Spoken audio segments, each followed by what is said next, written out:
আসসালামু আলাইকুম, সবাই কেমন আছেন? আমি ডক্টর আফসানা মিমি অন্তরা।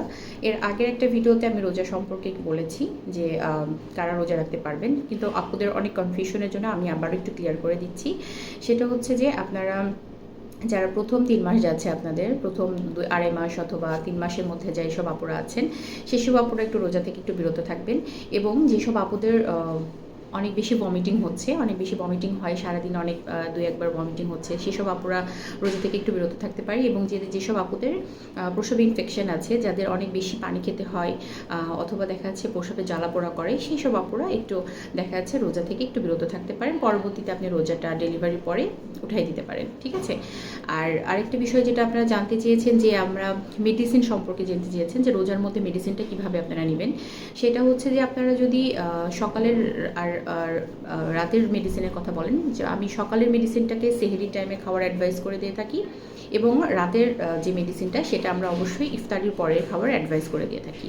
এখন কোনো আপু যদি দুপুরের কোনো মেডিসিনটা খুব জরুরি হয়ে থাকে, সেটা খাবে হচ্ছে আপুটা মানে রাতে ঘুমানোর আগে, মানে হচ্ছে দেখা যাচ্ছে যে একটা মিডল টাইমে আপনি যেটা ইফতারির পর খেলেন তার ৩-৪ ঘন্টা পরে আপনি দুপুরেরটা কন্টিনিউ করতে পারেন। মানে সেহরি এবং ইফতারের মাঝামাঝি একটা সময়টাকে বেছে নিয়ে আপনি ওটা খেতে পারেন। এবং যেসব আপুরা থাইরয়েডের ওষুধ খেয়ে থাকেন, যেমন দেখা যাচ্ছে আমরা থাইরয়েডের ওষুধকে প্রেসক্রাইব করে থাকি সকালবেলা, সকালে খালি পেটে অথবা খাবার ১ ঘন্টা আগে অ্যাডভাইস করে দিয়ে থাকি। সেক্ষেত্রে আপনারা তো এটা খাবেন হচ্ছে সেহরির আপনার হচ্ছে সেহরি খাবারের ১ ঘন্টা আগে খেতে পারেন, ঠিক আছে? সেহরি যে খাবারটা খাবেন তার ১ ঘন্টা আগে আপনি এই থাইরয়েডের ওষুধটা কন্টিনিউ করতে পারেন, ঠিক আছে? আর যেসব আপুদের তো বললামই যে আপনারা যারা রোজা রাখবেন তারা অবশ্যই এটা খেয়াল রাখবেন যেন বাচ্চা কোনো রকম পুষ্টিহীনতা না হয়।